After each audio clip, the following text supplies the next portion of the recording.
Buenos días a todos, muchísimas gracias por acompañarnos. Yo soy Hernando García Martínez, soy el director general del Instituto Alexander von Humboldt, el Instituto Nacional de Biodiversidad en Colombia. Bienvenidos a este panel donde estaremos hablando durante una hora sobre la gestión de la biodiversidad en la alta montaña. Y para poder abordar este interesante tema, tenemos tres invitados muy especiales. Tenemos nuestra invitada, nuestra participación femenina además en este panel, Rosa Laura Romeo. Rosa Laura es italiana, es agrónoma, trabaja actualmente en la FAO, está involucrada en el desarrollo sostenible de la alta montaña desde hace muchísimos años. Rosa Laura formó parte del equipo que organizó la celebración del Año Internacional de las Montañas en el 2002 y es precisamente desde ese año que asume la Secretaría de la Alianza para las Montañas, que es la única alianza en todo el marco de las iniciativas de Naciones Unidas y tiene como objetivo la protección de estos ecosistemas tan estratégicos como los ecosistemas de alta montaña y apoyar las poblaciones humanas que viven en estos ecosistemas. También tenemos a Robert Hofstede, que no se vayan a dejar engañar por su nombre, por su apariencia de holandés, porque realmente es un colombiano y es un amante y un enamorado de la alta montaña desde hace muchos años. Robert, desde los 23 años, llegó precisamente aquí al norte de los Andes, a Colombia, y desde ese momento, casi durante 3 décadas, ha estado trabajando permanentemente en Colombia, en Ecuador, con los páramos, desde la ecología, pero también trabajando fuertemente con las comunidades que habitan en estos ecosistemas. Igualmente tenemos a Jorge Rubiano. Jorge es un biólogo colombiano de la Universidad del Tolima, es candidato a magíster de la Universidad Distrital en Manejo y Gestión de Bosques. En la actualidad es el coordinador del programa de conservación de la Corporación Semillas de Agua, que está además asociado a una reserva natural de la sociedad civil que se llama Semillas de Agua y ha acompañado diferentes procesos sociales de conservación en ecosistemas de alta montaña, en páramos, con énfasis o concentrado fuertemente en páramos en el complejo Chile y Barragán. Entonces son nuestros tres invitados, muy bienvenidos, qué rico poderlos tener con ustedes y bueno, vamos a tener una conversación sobre la gestión de la alta montaña.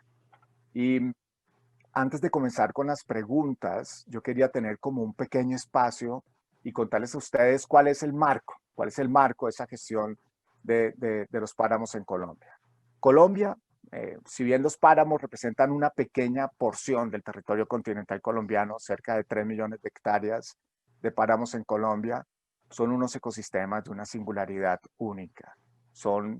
Colombia tiene más o menos el 50% de estos ecosistemas únicos de páramos que encontramos en el norte de los Andes y albergan una biodiversidad que estamos hablando de plantas, se han documentado cerca de 3.400 especies de plantas en los páramos, donde además hay un porcentaje muy alto de endemismos, por encima del 20% de endemismos, y muchas especies de otros grupos biológicos y muchas singularidades, muchos endemismos.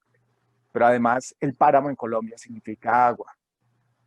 Los páramos, estos 37 complejos de páramos en Colombia, abastecen de agua o están relacionados de forma directa con el abastecimiento de agua a más de 17 millones de personas. Nada más Chingaza está relacionado con el abastecimiento del 80% del agua de toda la ciudad de Bogotá y tiene una relación directa con abastecimiento para sectores empresariales, para el sector hidroeléctrico y para distritos de riesgo. Y los páramos hoy en día, esos 37 complejos de páramos, hoy en día en Colombia, están bajo diferentes figuras de gobernanza. Cerca del 50% de los páramos están en áreas protegidas en Colombia, a través de parques nacionales naturales, a través de parques regionales, a través de reservas forestales, a través de reservas de la sociedad civil, digamos, a través realmente de un gradiente de figuras de uso y conservación del suelo a través de áreas protegidas. Y de esos cerca de 3 millones de hectáreas, estamos hablando que el 84% de esas coberturas están en un buen estado de conservación, conservan las coberturas originales y estamos hablando de un 16%, cerca de un 16%, son coberturas altamente transformadas que están asociadas a diferentes tipos de usos del suelo. Esa es un poco la realidad de cómo están los páramos en Colombia, cómo están siendo manejados, pero además los páramos representan muchísimas territorialidades distintas. Tenemos páramos asociados a comunidades campesinas que han vivido históricamente a través de sistemas agroproductivos. Tenemos incluso comunidades que han estado vinculadas en los páramos ancestralmente en los últimos, incluso por siglos a través de usos mineros en la alta montaña. Tenemos territorialidades enfocadas también en las comunidades indígenas de una percepción y una conservación de la alta montaña. Tenemos muchísimas territorialidades, o sea que no es solamente una diferenciación biogeográfica, sino es una diferenciación incluso de territorialidades y de culturas asociadas en los páramos. Y ese es todo el reto, es como un país que le apuesta por la conservación de los páramos, un país que quiere movilizarse hacia la conservación de los páramos, pero entendiendo esas territorialidades y esas diferentes dinámicas que representan estos ecosistemas en Colombia. Y ahí es donde está el reto de la gestión territorial. Y con esta pequeña introducción quisiera abrir el panel de preguntas, pero quiero arrancar con Rosa Laura, porque Rosa Laura, incluso antes de empezar en las preguntas un poco más extensas, si te das cuenta, yo he tenido como un énfasis cuando hablo de alta montaña, parece que me centrara siempre en los páramos, pero yo quisiera que le contáramos a quienes nos están escuchando en este panel esta mañana, arrancáramos, que nos cuentes rápidamente realmente qué es la alta montaña, o sea, cuál es cómo los páramos son parte de la alta montaña y qué es la alta montaña. Adelante, Rosa Laura. Bueno, sí, gracias, Hernando. Bueno, primero digamos lo que nosotros llamamos alta montaña, es decir, que la definición de Naciones Unidas que nosotros seguimos es todo que está arriba del 2.500 metros. Eso es lo que definimos alta montaña.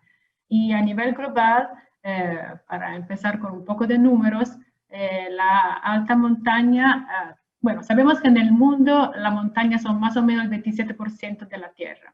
Entonces, el 27% de la tierra del mundo son de montaña. Y este 27%, el 28% es alta montaña, es decir, está arriba del 2.500 metros. Y en América Latina ese es 32%, entonces es más alto de la media del mundo. Y en Colombia estamos alrededor del 20%. Entonces, esas son un poco las proporciones. Lo que es muy interesante es que en algunas regiones del mundo, en la alta montaña viven muy pocas personas, sino en otras regiones las montañas, la alta montaña son muy pobladas. Eso es lo que está pasando, lo que pasa en los Andes. En los Andes hay muchas comunidades que viven en alta montaña y por eso el tema de proteger el ambiente montano es muy complejo porque hay una presencia de pobladores de montañas importantes y como tú estabas diciendo antes, poblaciones que viven desde siempre, desde siglos. Entonces, es una relación que es muy estrecha con el medio ambiente. La montaña, la alta montaña, bueno, sabemos que con las subidas de la temperatura se están provocando cambios sin precedentes en la zona de montañas. Y esto tiene implicaciones súper importantes también para los pobladores de las tierras bajas, porque hay un aumento importante de los peligros naturales, que no son muy naturales a veces, pero son peligros que tienen un impacto muy fuerte. Entonces, esta relación entre las tierras altas y las tierras bajas se va a hacer cada día más fuerte, más relevante. Y bueno, y lo que nosotros estamos intentando desde muchos años de comunicar es que me parece de lo que tú estás diciendo, que en Colombia esto está bien centrado en la política. Y bueno, nuestro mensaje es lo que pasa en la montaña es muy relevante para todos. No es solo un problema de los que habitan en la montaña, sino es un tema que afecta a toda la población del país o del mundo. Y las montañas son muy relevantes y las altas montañas no se conocen de manera suficiente. Necesitamos mucho más datos, necesitamos monitorar de manera mucho más precisa porque realmente el papel que tienen en este momento con el cambio del clima y todos los cambios globales es siempre más importante. Rosa Laura, y una pregunta, que tú que conoces bien lo que está sucediendo en América Latina también con la alta montaña, no sé si tienes también algún, digamos, en Colombia claramente hay un interés altísimo en la alta montaña y en particular en los páramos, es a nivel de política de Estado, pero también a través de movimientos sociales, o sea, la gente reclama y la gente sabe la importancia de la alta montaña en Colombia. No sé si es algo que podemos eh, sentir en toda América Latina o es un caso específico en Colombia. ¿Qué sabes tú, digamos, de la situación en América Latina?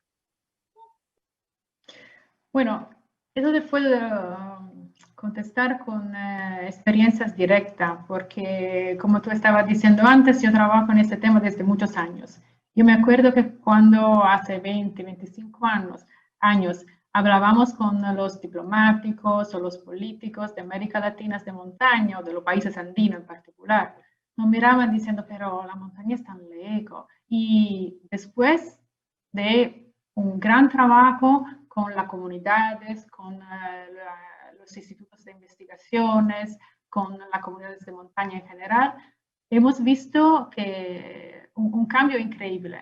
Ahora todos los países andinos tienen un comité de montaña de alguna manera. En algunos países está más desarrollado, como es el caso de Argentina, que lo tiene desde muchos años, pero todos los países, Chile, Perú y Colombia también creo, Venezuela, que no tiene tantas montañas, pero todos los países andinos crearon su propio comité de montaña y armaron con el respaldo bueno, de mi organización, de la Alianza para las Montañas, una iniciativa andina para trabajar a nivel regional en los temas de montaña, que como sabemos, los problemas de las montañas no conocen frontera, ¿no? Entonces es súper importante tener un enfoque regional.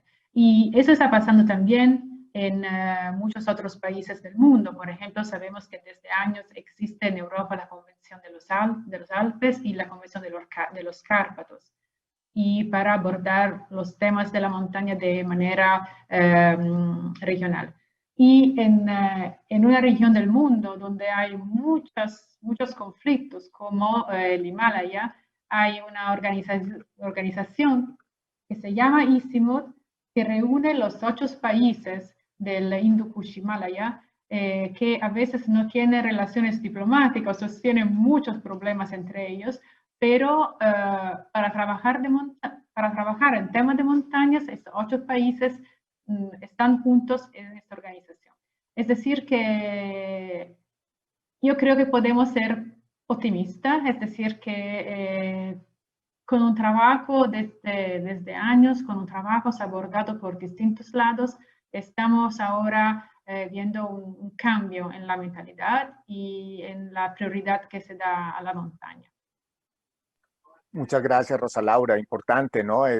Realmente sí hay una tensión en los países de América Latina, en la alta montaña. Se reconoce el valor de la alta montaña y cada vez hay una institucionalidad, hay una conexión desde diferentes institucionalidades por la alta montaña, lo cual es una buena noticia, Rosa Laura. Muchísimas gracias. Y ahora, Robert, quiero pasar a hablar contigo y seguimos obviamente en nuestra alta montaña, Robert, esa que te gusta tanto y te enamora profundamente, pero yo quería, bueno, la alta montaña siempre ha sido un espacio, obviamente, de conexiones culturales, ¿no?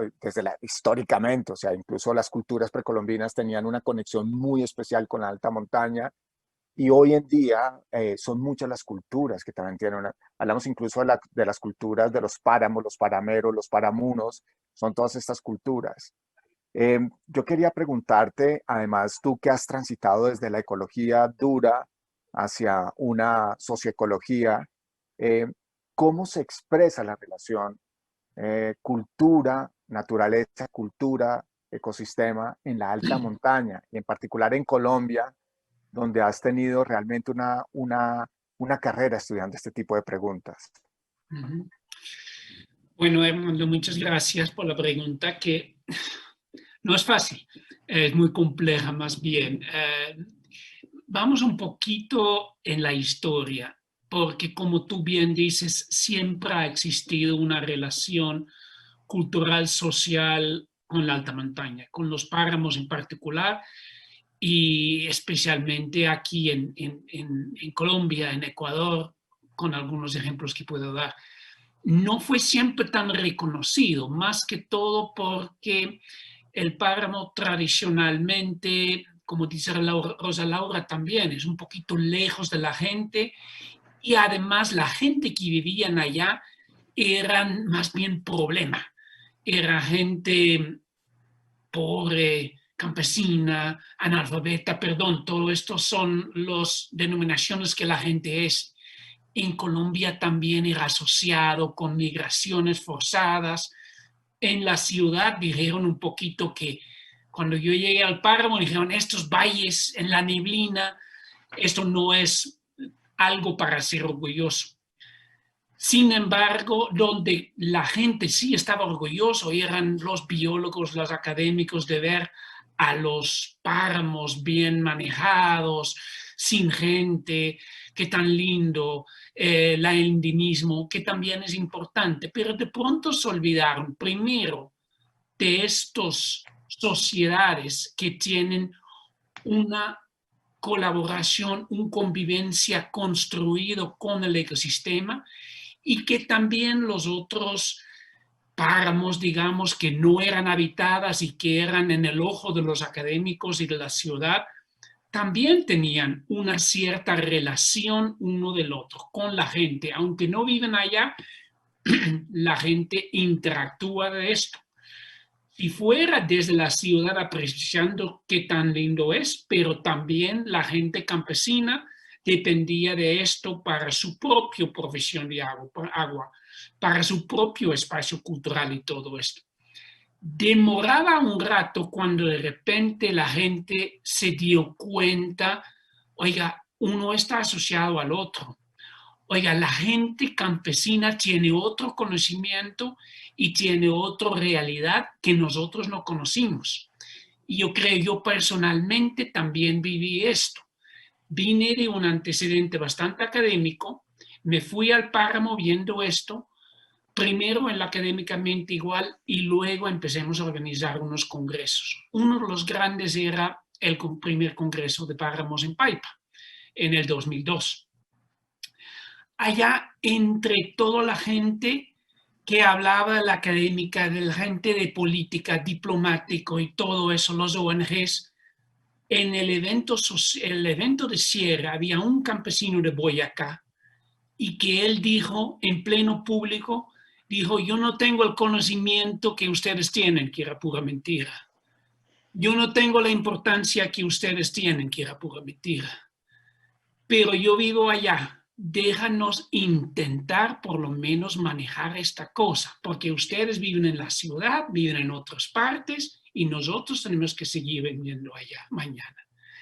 Y yo creo que esto dijo todo y me cambió la idea de cómo hay que trabajar con la sociedad, inclusive cuando hay gente donde no hay gente, hay una relación cultural y social que hay que respetar y solamente puede ayudar al manejo, a la conservación y la convivencia con esto. Más que todo la gente que vive en el páramo, pero también la gente en la ciudad y toda la sociedad en total tiene esta relación creada, cultural, social, que estamos hoy en día mucho más reconociendo que antes y en buena hora. De acuerdo, Robert. Y yo creo que aquí mencionas un tema que es clave y es parte fundamental de la discusión que estamos dando en Colombia. Porque si bien partimos, ahora que hablamos con Rosa Laura, de ese consenso en reconocer la importancia de la alta montaña y de los páramos para las sociedades, pues en Colombia eso ha movilizado mucho la política pública, pero también en este momento estamos en una gran discusión y es cómo lograr la conservación de los páramos, pero que sea desde una perspectiva socialmente incluyente. Y es lograr una conservación basada en la sostenibilidad, no solamente en la restricción de usos del suelo, sino que los usos del suelo se den en un contexto de sostenibilidad. Yo creo que ese es como los grandes retos de la conservación y de las discusiones de conservación que tenemos en este momento en el planeta, se recogen en la alta montaña. y por eso es en Colombia incluso una oportunidad para construir realmente una nueva visión de la conservación de ecosistemas estratégicos. Robert, muchísimas gracias y creo que vas introduciendo en esta discusión sobre la gestión de la biodiversidad en alta montaña un tema fundamental y es la conservación socialmente incluyente. Y pasamos ahora precisamente, vamos viéndola, vamos incluso bajando en nuestra escala espacial, pero vamos incrementando nuestra escala de inclusión social, precisamente en este gran reto. Y ahora Jorge Rubiano, que Jorge además ha sido, además de biólogo y un apasionado también por la conservación de la naturaleza y por la alta montaña, Jorge pues ha sido un gran líder y ha sido parte de un gran liderazgo que no es solamente de una persona, sino es de todo un grupo para la movilización social en las decisiones de conservación en una región de Colombia, pero además de conservación muchas veces estricta, ¿no? Buscando conservación de estos ecosistemas a través de áreas protegidas con usos de suelo restringido y además en uno de los páramos o complejos de páramos de mayor importancia en la cordillera central de Colombia, que es el complejo Chili-Barragán.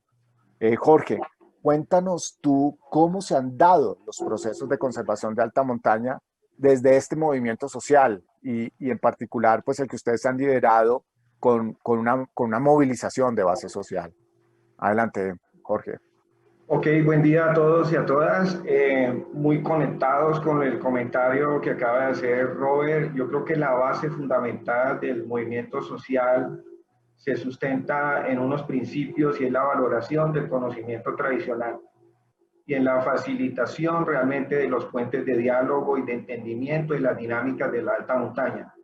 Cuando la gente en Cajamarca entendió que se podrían perder 74 millones de metros cúbicos de agua y que eso podría tener un impacto casi 450 millones de dólares por uso de agua para riego, acuicultura, generación de energía, uso doméstico, creemos que la ciudadanía tomó una muy buena decisión a través de un mecanismo que creemos todavía es constitucional y es vinculante, como son las consultas populares.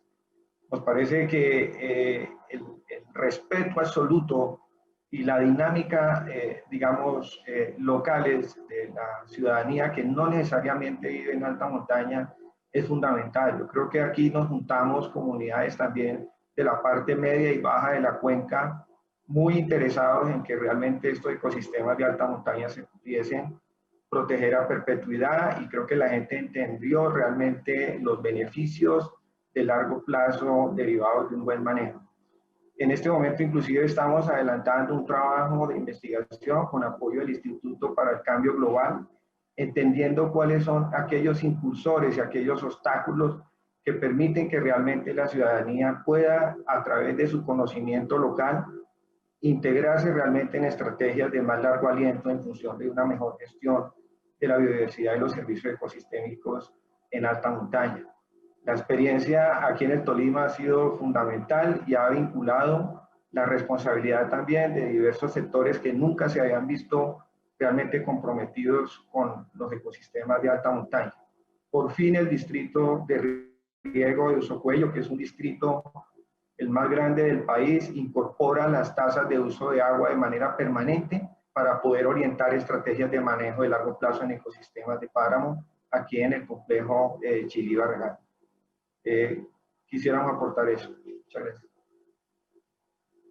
Jorge, muchísimas gracias. Creo que traes además a esta discusión para entender las dinámicas territoriales de los páramos en Colombia, la alta montaña, y que nos va a conectar luego con el siguiente bloque de preguntas, pero yo quisiera además rescatar algo fundamental de lo que nos has comentado y es cómo desde el movimiento social, pero también desde el reconocimiento del valor social y económico de estos ecosistemas se pueden trabajar en la creación de estos instrumentos como el pago por servicios ambientales.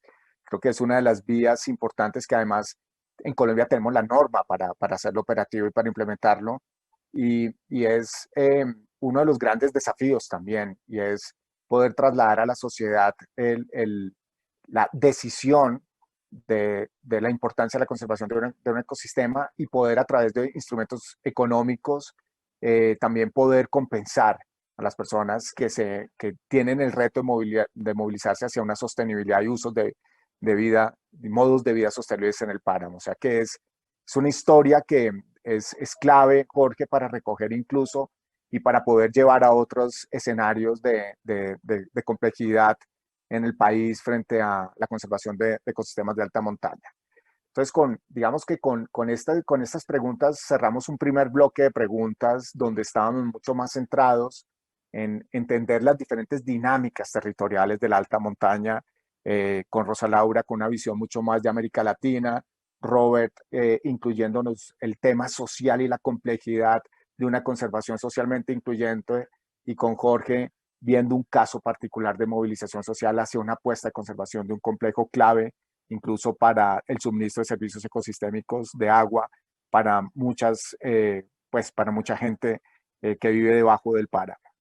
Y ahora vamos a arrancar el siguiente bloque, y es un bloque clave porque nos está además llevando hacia lo que es el objeto de este gran evento liderado por el IDEAM en Colombia, y que es un evento internacional y es una reflexión sobre la importancia del monitoreo en la alta montaña como base de una política pública informada y de una discusión social informada. Y en ese sentido, lo que yo quisiera ahora con cada uno de ustedes también es transitar sobre una serie de respuestas que nos llevan a entender el valor de la generación de conocimiento con múltiples actores para poder hacer una gestión realmente sostenible de la alta montaña. Y vamos a arrancar contigo, Rosa Laura, vamos a arrancar este bloque de nuevo contigo. Y yo quería preguntarte más desde tu rol que has tenido también desde la FAO y de esta institucionalidad de un organismo multilateral a nivel global y con esa mirada de la alta montaña en toda una región. ¿Cuál es el valor del conocimiento? Conocimiento generado por múltiples actores en la generación de políticas públicas para la conservación de la alta montaña en América Latina. Disculpe. Sí, no, es una pregunta compleja y, bueno, algunos elementos. El año pasado, en noviembre del año pasado, la Organización Mundial para la Meteorología, también de Naciones Unidas, organizó una reunión sobre alta montaña. Y junto con la FAO y con la Alianza para las Montañas y otros partners muy importantes. Y con una participación extraordinaria, de muy alto nivel. Durante 3 días, ¿no?, expertos, técnicos, científicos discutieron de cómo abordar los problemas de la alta montaña. Y al final, la conclusión fue: necesitamos más datos, necesitamos más informaciones, necesitamos monitorar. Y ese es un aspecto súper importante. El otro aspecto, como ustedes saben bien, es que más o menos siempre hace un año se publicó el informe especial sobre los océanos y la criosfera, que incluye un capítulo sobre alta montaña. Y nosotros publicamos para Naciones Unidas el informe del secretario general sobre el desarrollo sustentable de la montaña. Y eso es solo para darle una mirada, pero hay muchas actividades que se enfocan en el tema de montaña y de alta montaña. Porque, y al final lo que nosotros todos necesitamos son informaciones, monitoreos, datos más ciertos. Nosotros estamos publicando, lo vamos a hacer por el Día Internacional de la Montaña, el 11 de diciembre, una publicación que mapa la vulnerabilidad a la inseguridad alimentaria en la zona de montaña. Ese es un monitoreo que estamos haciendo desde el año 2000. Entonces, publicamos un primer estudio en el año 2000, luego en el 2015 y lo vamos a publicar ahora en el 2020. La inseguridad alimentaria en la montaña está subiendo.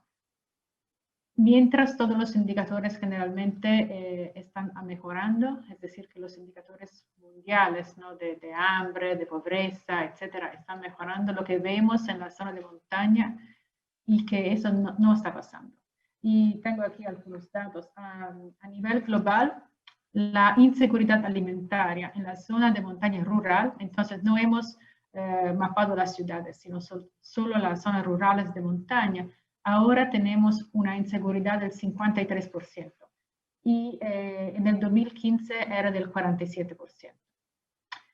Y bueno, si miramos a América Latina, los datos son mejores, porque ahora tenemos el 26% de inseguridad y antes era el 30%. Y si miramos a Colombia, está estable, como se dice, al mismo nivel, 18%. Pero, claro, a nivel global, cuando incluimos a las montañas de Asia y de África, la situación es mucho mejor. Pero yo creo que también no es aceptable tener un 26% de pobladores de los Andes que no saben si van a tener comida para los 12 meses del año. Y en un país como Colombia, pensar que alrededor del 18% de su población a lo mejor no va a tener comida para los 12 meses. Eso es algo que yo creo no es aceptable y yo creo que tenemos que trabajar en eso para informar a los políticos, para trabajar con ellos, para que se pueda contar con políticas específicas, miradas en los problemas de la gente de montaña. Sabemos que con el cambio del clima, con la temperatura que suben, los desastres están subiendo. Sabemos que hay problemas de migraciones muy fuertes en algunos países, en algunas zonas. Y el tema de promover la economía local es súper importante. Al mismo tiempo, bueno, para nosotros también es un tema de derechos humanos. Es decir, que no es posible que hay poblaciones del mundo que pertenecen al mismo país, que tienen oportunidades totalmente distintas. Es decir, que quien vive, quien nace en la montaña, tiene poder acceder al mismo nivel de servicios, de infraestructura, de educación, de servicios médicos, y no es posible tener dentro de los mismos países, y estoy hablando de Italia también, eso no es solo para Colombia, sino pasa en todo el mundo. En el mismo país hay dos grupos muy distintos. Los que viven abajo, que tienen accesos a servicios, escuelas, servicios médicos, infraestructuras, créditos, y la gente que vive en la montaña y quiere seguir viviendo en la montaña, que tienes infraestructura, servicios, etcétera, totalmente distintos. Entonces yo creo que ese es un tema crucial de todo el mundo. Estos datos que acabamos de conseguir sobre la vulnerabilidad a la inseguridad alimentaria nos preocupan muchísimo porque no vemos un cambio en la tendencia y bueno, y eso es claro que es un problema que nos afecta a todos. Gracias. Gracias, Rosa Laura. Me hiciste además recordar, no me acuerdo quién, tuvimos en un panel de alta montaña hace poco aquí en Colombia, que incluso estuvo presidido por el presidente Duque, pero hubo varios invitados científicos internacionales para hablar de alta montaña y alguno de ellos comentó que la alta montaña es parte de ese sistema inmunológico global para un planeta enfermo. Y me pareció un símil bellísimo para entender lo que estamos viviendo con el COVID, con la pandemia, un planeta que necesita fortalecer su propio sistema inmune para poder responder a estas enfermedades globales y cómo la alta montaña es parte de ese sistema inmune, ¿no? Ese sistema inmune planetario. Me encantó y creo con tu respuesta recordé precisamente ese comentario. Robert, vamos contigo y ya sabes que me gusta trabajar contigo además. Me siento identificado además, Robert, porque yo soy ecólogo y me acerqué también a los sistemas ecológicos desde la ecología pura y dura, desde la medición de variables de procesos ecológicos, la productividad, y cada vez he ido entendiendo mucho más que los sistemas ecológicos son sistemas sociales complejos. Y cada vez como que va aumentando uno la escala de las preguntas ecológicas para volver preguntas mucho más sociales, ¿no? Y me siento completamente identificado, pero yo quería trabajar contigo esa pregunta, ¿no? ¿Cómo hacer un monitoreo, un estudio, un proceso de generación de conocimiento de la alta montaña que van a respaldar todo lo que nos decía Rosa Laura, pero que sean realmente socialmente incluyentes? O sea, cómo incluir la complejidad social y de las interacciones sociales en la alta montaña en la generación de conocimiento. Adelante, Robert. Gracias, Hernando. Sí, me llama la atención del tema de la ecología y nos sentimos identificados como ecólogos. La ecología en realidad quiere decir la ciencia de la casa. Y por casualidad o no por casualidad es el mismo sentido de economía. También es la ciencia de la casa. No creo que soy experto en economía, pero sí dice mucho que como las ciencias sociales, economía, socioeconomía y la ciencia biológica, ecología, en realidad se encuentran en su propio significado. Hay diferentes funciones muy importantes del monitoreo y voy a tratar de dar algunos aspectos de ellos y también de una vez demostrar que, o tratar de demostrar que la dimensión social en el monitoreo no está restringido solamente a los aspectos sociales o a monitoreo de campo. No, yo creo que la dimensión social, la dimensión ética y la dimensión hacia la sociedad está en las tres. Unos ejemplos. El proceso que hemos trabajado juntos de la delimitación de los páramos. En un principio, una pregunta muy exacta que queremos hacer, pero se necesitaba primero las diferentes disciplinas geográficos, hidrológicos, históricos, palinológicos, que ya entre sí estaban suficientemente peleados para este dato científico. Pero cuando se validó esa información con la gente en el campo, con la gente en los municipios, con la gente en las ciudades, de repente había un montón de otras interpretaciones válidas o menos válidas, pero todo en la realidad de la gente válida, que daba otra pregunta a esta cosa de dato exacto de la delimitación de páramos, que era un dato supremamente importante para la aplicación de la ley y era luego un espacio de debate muy rico, porque esto cogió que la sociedad se metió en ese tema de alguna forma de monitoreo.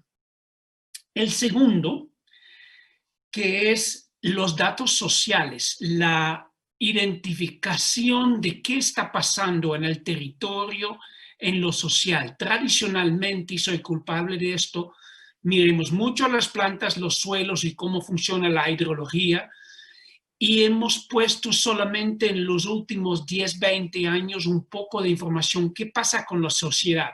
En páramos con gente y en páramos sin gente. Porque como dije en mi charla anterior, hay diferentes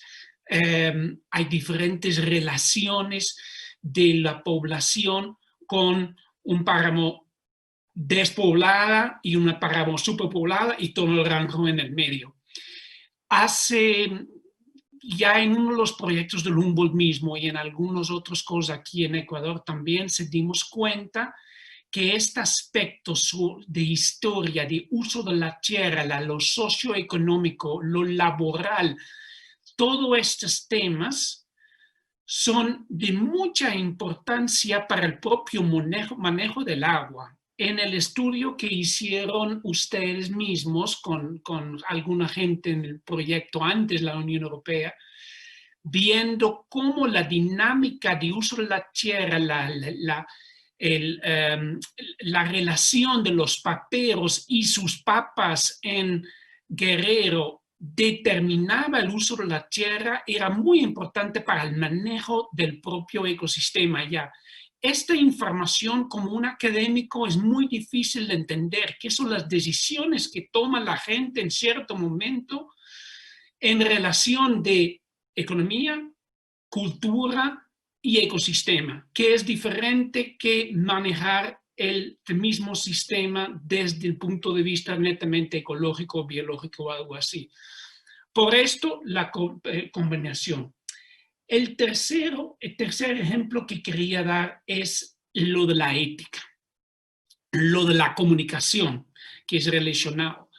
Cuando involucramos a la sociedad en un sistema de monitoreo sobre la alta montaña y muy amplio, ¿qué conocemos? ¿Qué hay que hacer? ¿Cómo protegerlo? y lo dejamos con toda la sociedad, incluyendo los campesinos, la sociedad urbana, etcétera, construyamos una forma en que la sociedad puede tomar decisiones sobre sus cosas. Con el ejemplo anterior, donde entendemos que son las decisiones, este monitoreo entre las diferentes personas hace que hay un sistema de monitoreo incluyente para que la gente se va entendiendo allá y se van también creando consensos. En Colombia, donde de pronto en el principio había el campesino contra el biólogo o el político contra la empresa de agua, en los últimos años, a pesar de algunos debates a veces fuertes, también se consiguió entendimiento, entre otros porque todo el mundo empezó a trabajar en qué está pasando con el páramo, cómo podemos mejorarlo, qué hay que hacer, creando conocimiento, conciencia y debate. Y creo que eso es una tendencia muy buena. No estamos terminados todavía, pero vamos en un muy bien camino con ese sentido. Seguramente tiene baches el camino, pero yo creo que vamos a la dirección que es. Muy bien, Robert, de acuerdo. Y no te imaginas la importancia de tu reflexión, por ejemplo, frente a un tema muy actual en Colombia, y es que cómo entender la sostenibilidad y cómo reportar la sostenibilidad, no solamente a nivel de política pública, sino también como un proceso de apropiación social de la sostenibilidad. Porque, de nuevo, yo quiero insistir en un mensaje muy importante y lo vivo como director del Instituto Humboldt. El reto de la conservación en la alta montaña en Colombia, los páramos, está por encontrar modos de vida sostenibles para que la gente pueda vivir en el páramo, pueda producir en el páramo, pero en un contexto sostenible. Y la sostenibilidad es objeto de política pública, pero también debe ser objeto de compromiso social. Robert, muchísimas gracias y además digamos que esta respuesta, esta pregunta nos abre también la siguiente pregunta con Jorge, porque Jorge nos comentaba en el primer bloque que han hecho un trabajo importante con la comunidad de movilizarse a través de valorar la importancia del páramo en la generación de agua y la importancia del agua en términos de generación de riqueza, incluso mismo la valoración económica a través de ese instrumento del PSA, el pago por servicios ambientales.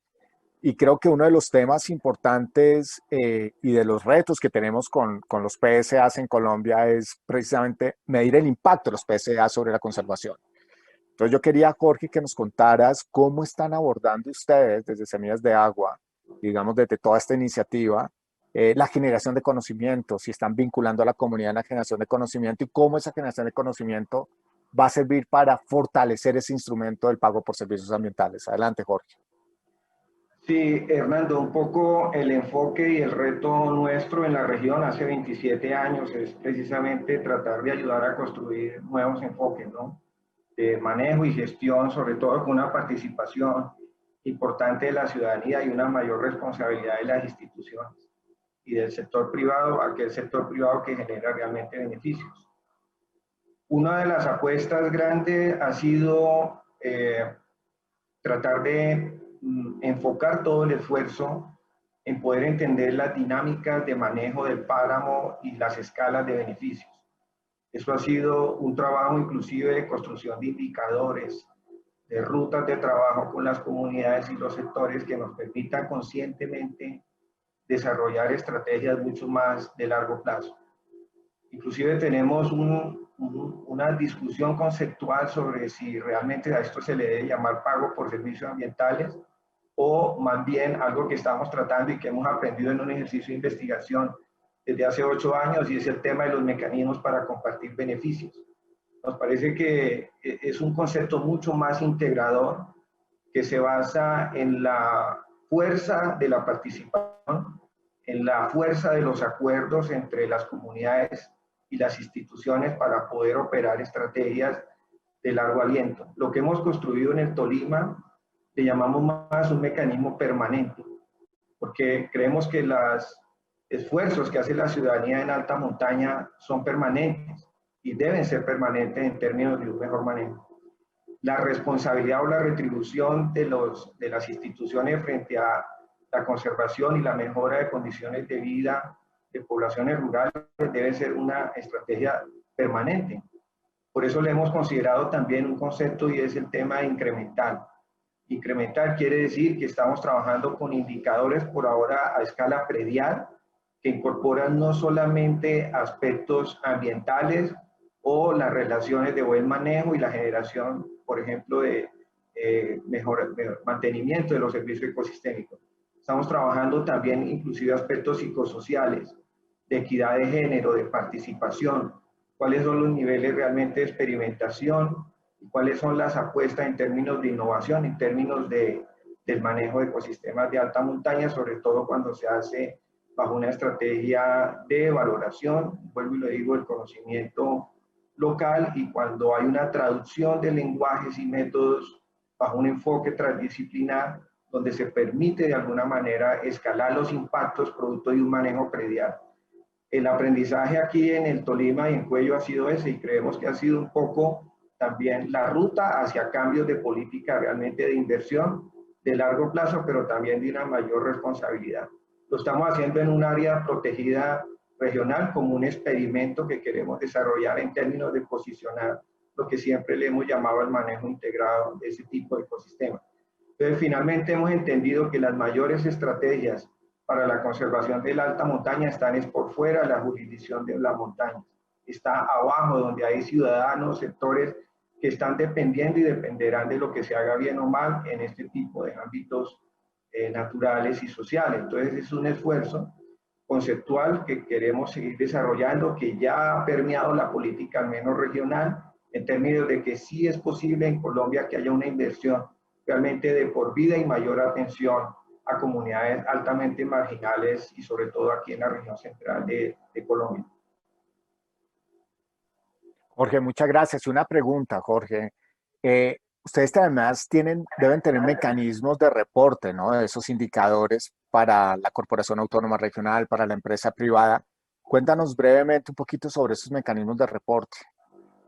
Sí, los mecanismos de reporte tienen varias escalas. Como les planteaba, hay una escala predial que da cuenta de intervenciones, por ejemplo, en tres componentes, digamos, de trabajo. Un componente que le llamamos salud predial, donde están todas las intervenciones que tienen que ver con los cambios progresivos en el manejo de los sistemas productivos y la relación con la mejora de la integridad ecológica de esos sistemas de vida. También damos cuenta de reportar mejoramientos en algo que nunca se le pone cuidado y es en el confort y bienestar familiar. Estamos hablando de comunidades que tienen una infraestructura para vivir -3, -4, -5 grados. Eso es un componente importante realmente de redignificar la vida de la gente de alta montaña. Y es un componente que le estamos dando inclusive bastantes componentes de arquitectura, de bioclima, para poder generar hábitos mucho más saludables. Y un tercer componente que estamos reportando, que nos parece importante, es el aspecto psicosocial y de género. Los cambios en los comportamientos familiares, en la reconstrucción de las relaciones familiares y más en ámbitos que han vivido la violencia, eso es fundamental. Hay un apoyo, de alguna manera, no solamente técnico en el componente ambiental, sino fundamentalmente psicosocial. Eso a nivel predial.